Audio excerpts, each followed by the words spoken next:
From News 3 Now, this is breaking news.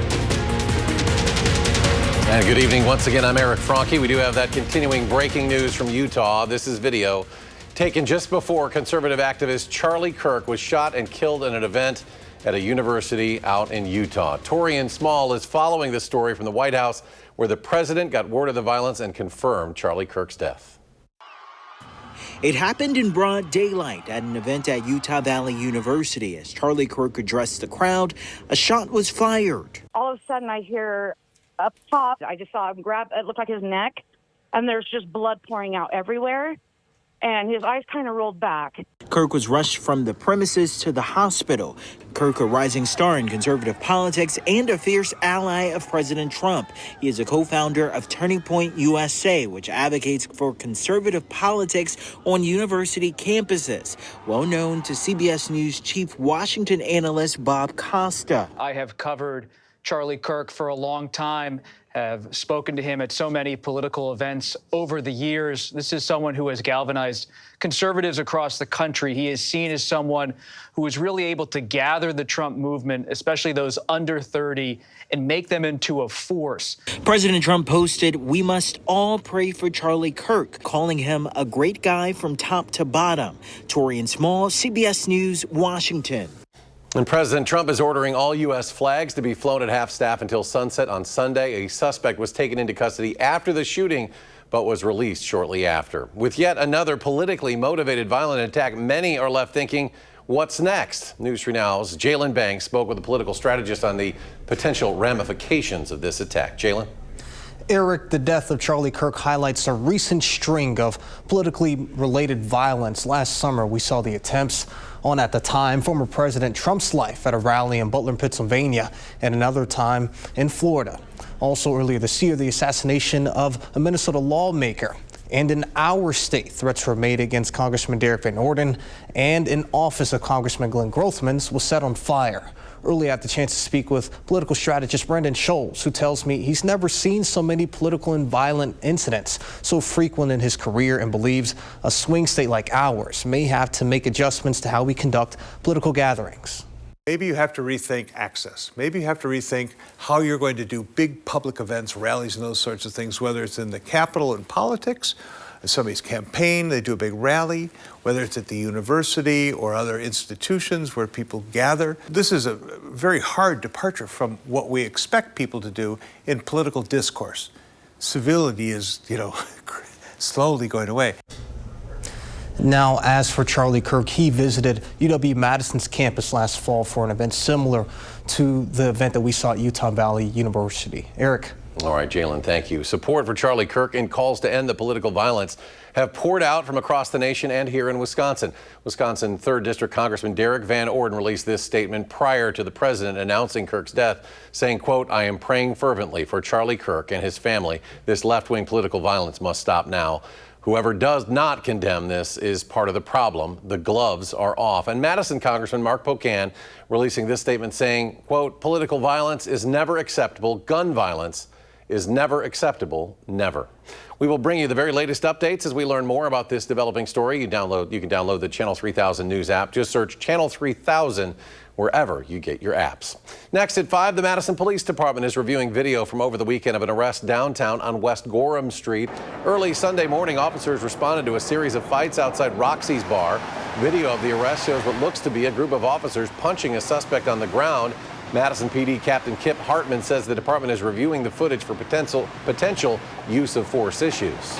We're continuing to look into it, both from the investigative side of the incidents that have occurred, trying to make sure that there is no retaliation between the parties that were involved. And then also we will review it from the perspective of internally making sure that our officers followed all appropriate protocols. Hartman says there was, quote, "a lot of resisting arrest from subjects involved. 4 arrests have been made. Both the parties involved in the original disturbance and the officers' actions remain under investigation. The principal at Madison La Follette High School says the student was arrested after a report that they possibly had a weapon at school. Madison police say a gun was recovered off campus and a 17-year-old student has been taken into custody. Principal Matthew Thompson says there was no disruption to schedules or daily routines at the high school. He stressed the importance of if you see something, say something.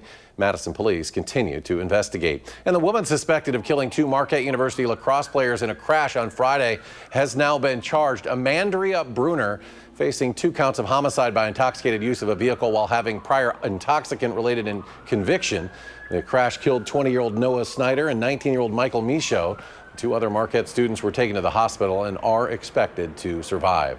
Well, we now turn to weather, where warmer temperatures are expected this week. Chief Meteorologist Alex Harrington joining us now with how warm it'll get out there, Alex. Hey, Eric, southern Wisconsin, temperatures are going to get even warmer than what we thought yesterday and warmer than what we thought the day before that. It just keeps getting warmer and warmer. Let's take a look at our 10-day forecast with temperatures now expecting mid to upper 80s by the time we get to the weekend. I wouldn't be surprised to see a couple isolated areas Saturday and or Sunday getting close to 90 degrees. And even as those temperatures go down the mountain, as I've been explaining over the course of the past few days, they're still at normal for this time of year. So that fall stuff that we've been experiencing again is a thing of the past. But you might be wondering why today is a little bit more on the cool side.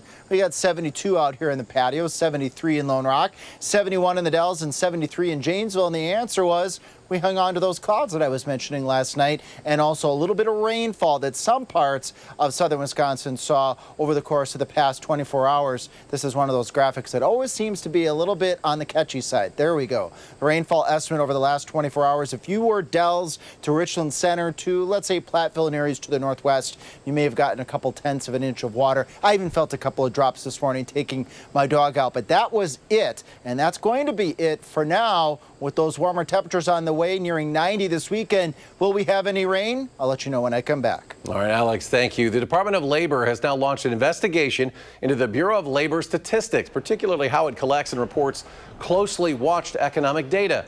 It comes a day after the BLS said nearly 1 million fewer people were employed for the year, which ended in March, than previously reported as part of the agency's annual revisions. And U.S. inflation at the wholesale level cooled off in August. That's according to the Bureau of Labor Statistics. Data shows producer prices unexpectedly fell slightly by 0.1%. It cooled overall inflation to 2.6%. For the first time ever, obesity has become the most common form of malnutrition among school-aged children around the world, surpassing the number who are underweight. A new report from UNICEF reveals 188 million children are now living with obesity. UN health experts blame ultra-processed foods and unethical marketing of junk food for shaping unhealthy diets, especially in our schools. We still do see the highest numbers in North America, in Latin America and the Caribbean, and in the Middle East and North Africa, but this is happening in every region around the world. The fastest growth is happening in low and middle income countries where children face double the burden of poverty and poor nutrition. UNICEF warns childhood obesity can lead to a lifetime of health issues, including cancer, diabetes, and heart disease. September is National Child Passenger Safety Month, and safety advocates are urging all parents to keep young children safe in vehicles. In 2023, motor vehicle crashes killed more than 1,000 children ages 14 and younger. Health experts say the most important thing parents can do to keep children safe on the road is to use the right car seat in the right way. First, make sure to buy the proper car seat. Very young children need to ride in rear-facing seats as long as possible until they hit the maximum height and weight suggested on the seat. And if you've thrown out the instruction manual, most of these car seat manufacturers have really helpful websites where you can find that manual and figure out what that height and weight limit is. And make sure the seat is properly installed. The Safe Kids Worldwide organization says use either the seatbelt or lower anchors to secure it. Don't use both at the same time. Forward-facing seats need a tether with the seatbelt or lower anchors. A properly fitted harness can also provide protection. A new UW Health Kids nursing program is working to reduce the turnover rate for the neonatal intensive care unit. The program allows nurses to do their jobs virtually.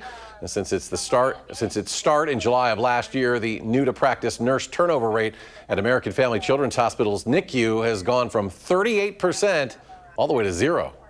It shows that when nurses feel supported, they want to stay at their job and do well, and it's helping not only our new nurses, but it's also benefiting the babies and their families as well. The virtual nurses also work in-person shifts as bedside nurses on the unit. The program aims to help new nurses adjust to the challenging environment of bedside care. Fairway Independent Mortgage Corporation held a fundraiser to support our nation's veterans. The event is called Fairway Games. It brought together community members and businesses to help raise funds to provide service dogs for veterans. The organization also presented a service dog to a local veteran. So many veterans walk around with silence and, really struggling with some emotional, mental health issues.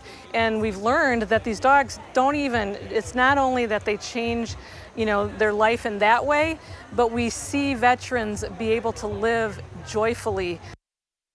Over the years, Fairway has donated 417 service dogs to veterans in need. Well, the Green Bay Packers will be without 2 offensive linemen for tomorrow night's game at Lambeau Field, but who will the team turn to fill those positions? News 3 Now senior writer Jason Wilde has more. The Packers are expecting to be without 2 of their starting offensive linemen for Thursday night football against the Washington Commanders tomorrow night at Lambeau Field. One is right tackle Zach Tom. The other is left guard Aaron Banks. Both of them suffered injuries in the opener against the Detroit Lions. So who do the Packers turn to at each of those positions if both those guys who are listed as questionable do not play? And that's what we're expecting. Well, at left guard, it's an easy switch. They put in 2024 first-round pick Jordan Morgan. He filled in for Banks after Banks suffered his injuries in the game against the Lions.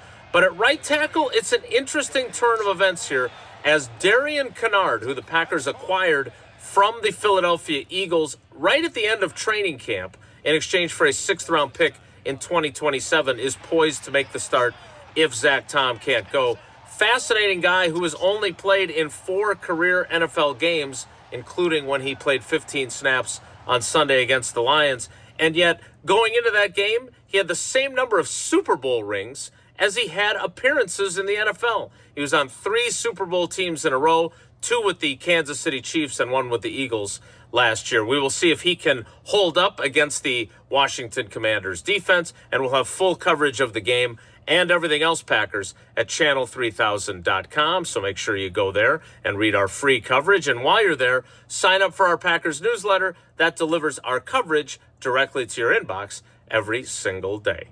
In Green Bay, Jason Wilde, channel3000.com. Thank you. And to watch that game tomorrow, you need to have an Amazon Prime subscription. Kickoff is at 7:15 tomorrow night. Amazon Prime, $14.99 a month. However, new subscribers can sign up for a free 30-day trial. Still to come at 5, tomorrow marks 24 years since the attacks of 9/11, and Poland shoots down several Russian drones. How members of NATO are reacting to the air incursion. And this is a live look at Orem, Utah. That's about an hour south of Salt Lake City, where Charlie Kirk was fatally shot this afternoon. We'll continue to update you with the very latest information as police investigate. Mixed results on Wall Street today. The Dow tumbling more than 220 points. The NASDAQ a slight 6.5-point gain. The S&P 500 adds 19.5. And we'll be right back. Trump was scheduled to talk with Poland's president after Russia launched a series of drones over Polish airspace, marking Russia's most serious incursion of another country since it launched the war in Ukraine. Bradley Blackburn has more details from New York. Polish police taped off the site where they were inspecting a Russian drone. Overnight, NATO quickly scrambled fighter jets to shoot down multiple drones over Poland's airspace. No one was hurt, but a house was severely damaged. Allies are resolved to defend every inch of Allied territory. We will closely monitor the situation along our eastern flank, our air defenses continually at the ready. Poland's Prime Minister Donald Tusk said words alone aren't enough. He invoked Article 4 of the NATO Pact, which says allies will consult each other whenever the territorial integrity of one member is threatened. We see what Putin is doing. Yet again, he is testing us. Yet again, we will stand firm. President Trump responded on social media saying, "What's with Russia violating Poland's airspace with drones? Here we go." Putin is interested not just in Ukraine. He's interested in retaking what is the old Soviet Union. He wants to go after Moldova. He wants to go after Poland. Senators say they want to move forward with a sanctions package, which they have been sitting on. At some point, I think we have to punch back, and I think that point's now. Trump reiterated an American pledge to help Poland defend itself during a meeting with the Polish president last week. Bradley Blackburn, CBS News.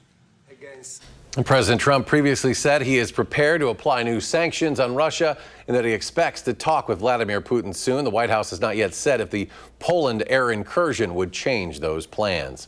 Well, tomorrow marks 24 years since the attacks of September 11, 2001. Wisconsin Governor Tony Evers ordering flags to be flown at half-staff, recognizing tomorrow as a day of service to honor those lost on 9/11. The Goodman Community Center will be hosting its 14th annual Never Forget Blood Drive. That starts at 8:30 in the morning. And in Sauk County, the North Freedom Fire Department is also partnering with Impact Life to host a blood drive tomorrow from 3 to 6 at their station in North Freedom. Summer-like temperatures on the way for the weekend. Alex, we're getting well into the 80s here, right? Way into the 80s, Eric. 86 on Saturday, 84 on Sunday. So get ready to turn that AC back on because these temperatures are also going to be accompanied with humidity as we head towards the weekend. And it's going to stay warm all the way through the next 10 days, even this Friday, Saturday, going back down to 74 to 73 out towards days 9 and 10. That's going to be normal for this time of year. So a long stretch of summer-like temperatures. And here's that humidity that I was mentioning. It really cranks up as we go Friday afternoon, going into Friday evening as a warm front moves into southern Wisconsin. And then we're going to be in that warm, humid pattern staying Saturday, Sunday, all the way into maybe even to the beginning of Monday before it drops down a little bit. And we'll have a series of a couple of showers and maybe a thunderstorm or two associated with that. But it's not a very high chance. Yesterday, it looked like Friday night and then Saturday night and Sunday night, we'd all have some decent chances of maybe a scattered shower or a thunderstorm. But now those chances are going down. So it looks like a prolonged period of very warm temperatures with just small rain chances right now. We'll keep a close eye on those rain chances here over the course of the next couple of days because, boy, we need them. We're already down an inch for the month here. I know we had that flash flooding. I've mentioned this a couple days now in a row in August, and you'd think that we would be way above normal for the year. Nope, now we're down 0.4 of an inch, and with the extended forecast looking for the most part dry and warm, we're going to probably need a couple of raindrops very soon across parts of southern Wisconsin. As we plan our night tonight, we'll do 55 in Madison, 53 in Janesville, 51 in Baraboo, 53 in the Wisconsin River Valley. And notice we got fog in the forecast as well. Let's track that fog together. Here we go. Best chances for that fog is going to be along I-39 and I-94 in areas towards the north, towards central Wisconsin for tonight, where we could wake up to maybe a half-mile visibility in Juneau and Adams counties, perhaps a quarter-mile visibility towards Marquette and Green Lake counties, a little bit less in the way of that patchy, dense fog towards the Wisconsin-Illinois border. But that's for Thursday morning. Well, that burns off as we go into Thursday. We warm up, have a nice, very mild day for the day today, or for this time of year. And then we see more widespread dense fog as we go into Friday morning. So we've got a couple of mornings of that patchy dense fog that we're going to have to contend with. But it burns off, and here's the good stuff. Temperatures back up to near 80. So if you wanted that summer-like temperatures back in the forecast, plenty of that in the forecast. Thursday is looking very summer-like, 75 in Camp Douglas, 77 in Baraboo, 79 in Madison. And how about a 78 in Platteville? As we move forward through the rest of the 10-day period here, we got the Packers forecast. I'll show you that in just a bit. But there's that stretch of 80s, lows in the upper 50s to the lower 60s. That's above normal for this time of year, especially during the nighttime hours where you might want to consider turning on that AC again. Shower and thunderstorm chances, at least better chances, start to enter the pictures we had a little bit later in the 10-day forecast. More on that during our 6 o'clock newscast. I'll give you a projection of above normal chances for precipitation. And that Packers forecast up the road in Lambeau and Green Bay. Temperatures in the 60s. Bring a light jacket. It looks like good football weather for that Thursday evening game. And to round out this weather forecast for today, this is from Platteville. This is that nice blood moon, as it's called, that Jeff sends us from Platteville. Thanks, Jeff, for sending us this picture. Probably will have the ability to see the moon again tonight through the fog, though. Eric? All right, Alex, thank you. And still to come at 5, NASA's Mars rover gathering some interesting samples, the new evidence that we may not be alone in the universe. And a live look once again in Orem, Utah, where conservative activist Charlie Kirk was shot and killed today. We will continue to update you with the very latest information as police search for a suspect. You're watching News 3 Now at 5, moving forward. NASA's rover has been busy on Mars digging up a new clue that we're not alone. In a dusty river channel that once carried water into Jezero Crater, the rover captured images of a rock with unusual marks that NASA is calling leopard spots. They now believe the spots are evidence of ancient microbes. That's the closest they've ever come to discovering life on Mars. Today, we are really showing you how we are kind of one step closer to answering humanity's one of their most profound questions, and that is, are we truly alone in the universe? The rover gathered samples which will eventually be returned to Earth for analysis. It's the only way to confirm proof of life. Alex returns next, a final check of your forecast. Stay with us.